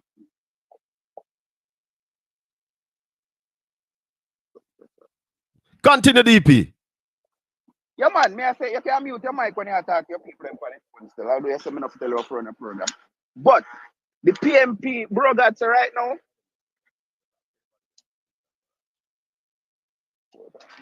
Go ahead, DP. May I hear you, man? The mic mute on the other side. Move from down a railway. Eh? If that move from down a no, man, I still railway him there. Okay. Yeah, man, may I say, bro, God say, listen, man, anywhere the good idea then come from. Yeah, man, I heard him. And I commend him for that. But the only thing is, when you take the idea, you must give the people them the credit. Not go on like a fear. You're the prime minister, you know. And as I always said to you. If people want credit, they forgot pay them money and make them thing. If nobody use it, them plagiarize it, them sue them. Yeah, I believe I'm here. You try this. With one, I think it was Sanjay, and he said no. Normally, when we talk about the government, we know say are the people. And when we talk about government again, it's a combination of the PMP and the JLP. But most people don't see it like that. See, yeah, but it is what it is, you know, DP. It is what it is, you know. But if the government come up with a solution for the people, it shouldn't make a difference. PMP need to stop this thing about a few idea or whatever. Right now, I'm in a business of idea. As long as it's good for the country, and that was supposed to work too. But as I say, when I have a next election based on where you and John and some other people talk every day, you will become the next whatever. So one other thing, when you just release all of them, something, man. All right, my boss. We're waiting. Blessings, right. Respect. DP 804-7072. That's the number to call.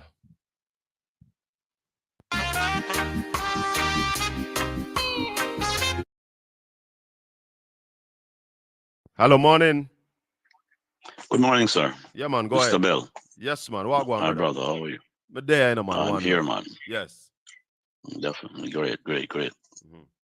No, discussions about FinSac are always going to be adversarial. Yeah.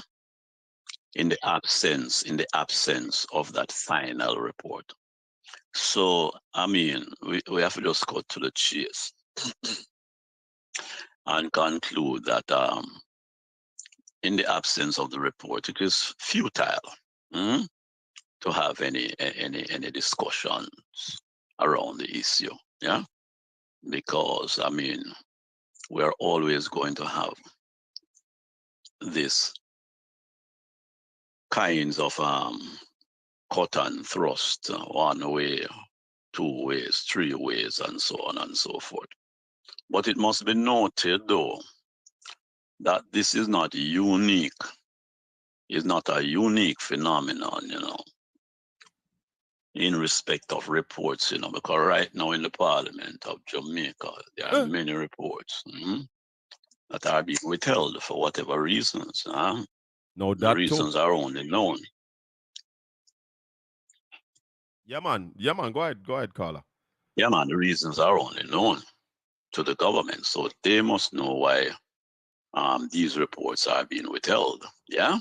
Yes. And in the interest of accountability and transparency, public interest. Yeah. I mean, these matters are not matters. I think these people do not understand the responsibility that lies within their power. I believe they really think that this is a sole trader enterprise, yeah, or even a private corporate entity, yeah. They don't know that the public accountability matter and the public governance matter, are the people's interests, yeah, and that accountability must come to the people. It must be seen that the public entity is being governed, yeah, in a transparent way, in a credible way, and integrity must be at the heart of it. So I don't know where they're going to learn the lessons, and it can only be learned when they would have shown that yes, we understand the lesson, we have learned the lesson, and we are availing all matters pertinent to governance, the public governance, yeah, to the people. Yeah, it must be seen. So to come and to tell people that there is no report is just disingenuous. You Yeah, understand what I'm saying? Yeah, it is disingenuous, and we can have the public accounting, the chief public accounting officer coming to tell the directors, yeah, that I mean there is no final report. Well, him never when said it there's has no been report. paid. Him say him don't have it. No, man. Well, him say him don't have it. Him don't have it. Yeah, but that's a cop out, So where is it? Just like how there was no report in the SSL document transmitted to him. Well, you'd have heard me remind Julian about that. By the FSC. Him need to go look for it then. Nobody can find it because him have a special skill to look for things when not exist. Things when not exist. Him have a special skill to find them. So he must go find it, man, and stop this monkey around.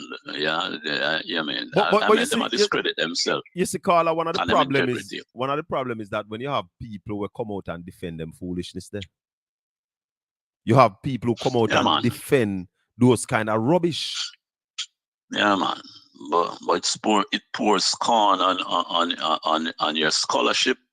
It pours scorn on your credibility, and it pours scorn on your integrity. Yeah? It means that if that is your statue, then your value nothing. Your values are counted for nothing. Yeah, because it's always going to be seen that you are someone that is obfuscating or someone that is not credible about the portfolio that you have. And if we can take an opinion based upon what we have experienced by your carrying on, then we can just think about the entire portfolio, the financial portfolio of the government.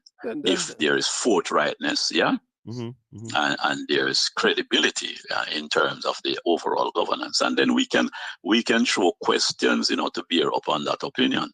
Yes. Because we look at the different projects that lacks credibility in terms of accountability. Yeah. And we look at a Cornwall regional, and you're talking about from 2 billion to 21 now. The budget has just allocated another 5 billion for Cornwall regional. Yes. You see, so and I hear DP mentioned something about it a while ago, but sure. Yeah, man. Just assign another 5 billion, and that the project will come to a head in 2027. That is about 3 years from now. Let me tell you something. I hope DP is listening, because DP was one of the man in 2016 when I said lick down the building, asked me if me an engineer. He was one of the persons who, when I said lick it down, asked me if me an engineer. Yeah, but this is a big shame on project development, though. Yeah, but me think it's a big shame. Me cannot understand how Chris Tufton still have him job after that blunder. Yeah, that's a big question. After a blunder like that, how you still have your job? As a matter of fact, he should be pursued by law. I think so. To give an account here. With that kind of money. Culpable. Listen, you can't preside over recklessly. Yeah. I say that even if it is a genuine mistake and all the money would have been spent on the project, yeah, let's say none of the money no squander, nobody no thief a dollar. Even if that is the case, that level of mistake, you must lose your work. Yeah, but even if you don't know the law, infringe the law, you're culpable, brother. But I am just saying, let's say it's a genuine error to refurbish, and every dollar is accounted for spent on the Cornwall Regional Hospital. He must lose him work. 2.1 billion to 20 billion. It must be all before a tribunal to give an account. Yeah, man. This is not 20 odd million, Yeah. Billion we are talking about, $billion. Billion. That could have been 4 hospital, bro. 4 hospital. There you go. That could have been 4 could I get them hospital. And presently people can't get bed in a hospital. The bigger point, is that quantum of waste, That is the bigger subject, the quantum of waste. The DP asked me how much money did Dr. Tufton spend. Why DP me pity you? Yeah, man. Him spend all of that money. That money he spent. Me pity you. He has spent all of that money. Yeah, he's a minister responsible for the project. So he has spent all of that money. Spent, potentially spent. He has spent it. The buck stops right there. Yeah. We can be individualistic and personal about public matters, Yeah. And that's why I said a while ago, Mystical. That's why I said a while ago. Let's say every penny was spent, because I am not accusing Dr. Tufton of corruption, I am simply saying, if you are working in a company and you made a poor decision that cost the country $20 billion, you're going to lose your work in any company. Yeah, but this is the biggest incident, yeah. But it is not the single incident. It is the biggest, because we have seen misappropriation. And when I say misappropriation, it doesn't necessarily mean malfeasance. You get what I'm saying? Right. Examine the word. Yeah. Yeah. Misappropriated, wrongly directed. Yeah. DP saying it is the minister. When message there? It is the minister that sign off on the spending now, but not the PS. But under the PNP is the PS. Listen, DP. the minister made the No, me no. decision. The decision to refurbish was made by Christopher Tufton and the cabinet of Jamaica, not Yeah, the man, permanent that's a secretary. political. That's a political decision. Yeah. The PS is just the clerk. Hmm? The It's the PS, politics that governs. Yeah. Makes the plan. yes, Yeah. who And signs off. determines the program. Hmm? It is the You are just the politician. clerk. It is the politician that makes the policies. So to this, Yeah, the man. decision to refurbish Cornwall Regional Hospital was the Yeah, decision of Dr. Christopher Tufton and the cabinet of Jamaica, Yeah, man. including the We Prime instru- Minister of Jamaica.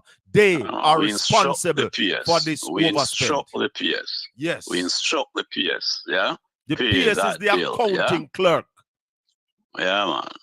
Subject to instructions. Yeah? by the All right, politician. more on left that. Yeah, more on move on from this because the main point I wanted to Go right ahead, hear my this brother. morning Yeah. is one that concerns our jurisprudence. Yeah, Hallelujah. Hallelujah.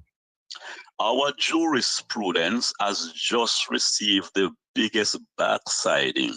Yeah, I hope that is tolerable on the program. Yes, man. The biggest slap. Yeah, the biggest scorn from the UK Privy Council. And I'm gonna posit, this primary, and when I speak the way I speak, right? This primary, yeah, reason, the primary reason that I hoist right now is racism, And you have said that not have no place in this conversation, mystical. But I can just open eyes to look beyond that which appears to the eye. Now, the old jurisprudential activity, right, from the Supreme Court where the trial was held, yeah, and also validated by the other tier of court, the local appeal court, yeah, to the extent that it escalated into the Privy Council, yeah. These are 3 layers of our jurisprudence, Yeah. 3 layers. If the UK Council was not a part of our jurisprudence, it could not be involved, yeah, in the adjudication process. You agreed? True. Yes. All right. So the matter having reached there, let me talk about the racism part of it, yeah? You see, these people have made a distinction between them and us. Look at Banana Republic, you send this case to me where you should adjudicate and you see the cracks in it. How you have reached the milestone as an appellate court that can send this nonsense to me, yeah? Yeah. So what they have done, is to distinguish themselves from our process. Yeah, because and show that, you see, we know we are insulate ourselves, man, and isolate ourselves remember the man from the shenanigans. Remember the man go as far as saying, in England, if the jury is tampered with, we have a law where say the judge alone can try the case. All right. You don't have that in Jamaica. We don't have that law, so. Exactly. So the man is saying, we are insulate and isolate ourselves. We are making a distinction between us and one. So what we are doing, we look at the case and we see that this case should be thrown out. So we are throw it out to shield ourselves from any kind of association with UNO. Yes. You get what I'm saying? We are shield and isolate ourselves and send it back to UNO. Yeah, so man. UNO go make a decision if you don't want to retry. It's not that a clear distinction, it's that a clear separation. And I interpret it as a racist approach. And that's where I have a problem, because our final appellate court, the case come, make a decision. All right, I'm going to touch that point, but I just want to clear up the racist point. Yeah, I'm saying? Yeah? As a man on the street saying, well, listen to RJ with and them have some vox pop. The man said, the Privy Council never want to release cartel them. So him send it back to our jurisdiction so we can lick when was not. Yeah. So we can lick when was not. You get what I'm saying? And do what we want to do. Definitely. Watch this now. Watch this. The UK Privy Council is characterized by these elements. Watch this. Certainty, absolutivity, conclusivity, yeah? Exclusivity, you name them. Yeah. Yeah? Ultimacy, what that means, Shaka? It means that they are the final authority. When them rule, nobody say anything after them conclude. You get what I'm saying to you? Exactly. Now, if you are the final appellate authority, how come you made a decision like that? You can't say you observe the man them at the same time pending. No, you are the absolute authority. So you can observe the man them in one breath and then you remit to our local appellate body, yeah? The right to determine whether you should have a retrial or you should throw it out. What nonsense is that?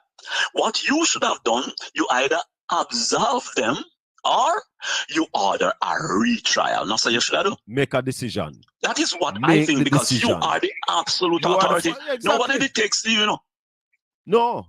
So I'm, and this is why I use the racist approach, you know. Yeah. Yeah. Yeah. People might not be seeing it this way, but that is my conclusion. Yeah.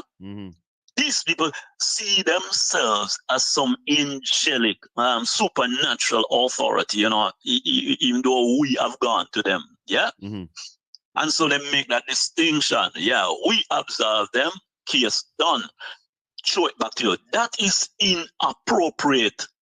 That is inappropriate. Yeah. I think so too. And that itself is a besmirch on their character. Yeah, they might try and one to besmirch our reputation in terms of our inabilities to judge correctly, but they have just done the same to their character by not determining absolutely the outcome of the case. Yeah, not determining. Yeah, you put the thing in conflict now.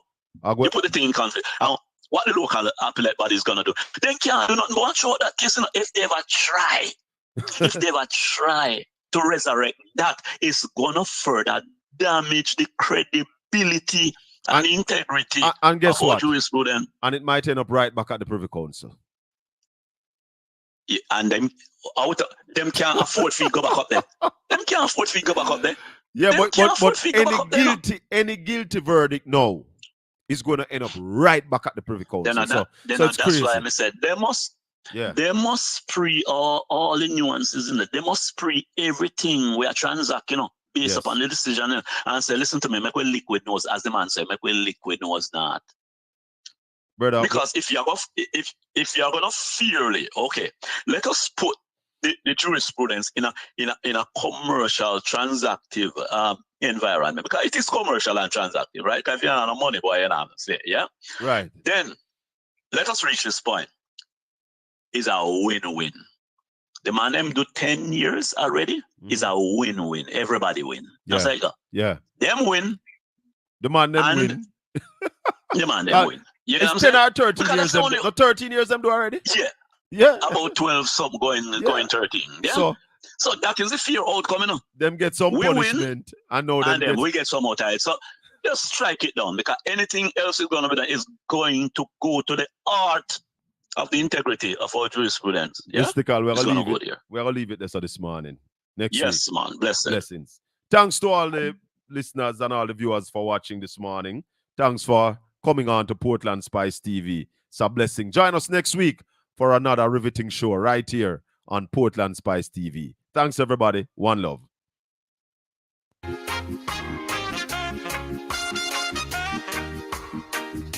May the good Lord continue to bless and keep you. Make his face shine upon you and be gracious unto you. The Lord lift up his light and give you his peace, now and forevermore. Open up your eyes. Come on, you are an Israelite. Your time will come. Well, I'm not even getting to telling us I go watch the One Love. I get a chance to see the One Love movie. But next week we talk about One Love. Time will come. So I'm sending everybody to go see the biopic, the Bob Marley biopic, and then next week we can discuss it. DP, you see it already? Go get a look at it and we could discuss it next week. Talk about the creative industry. Still we have to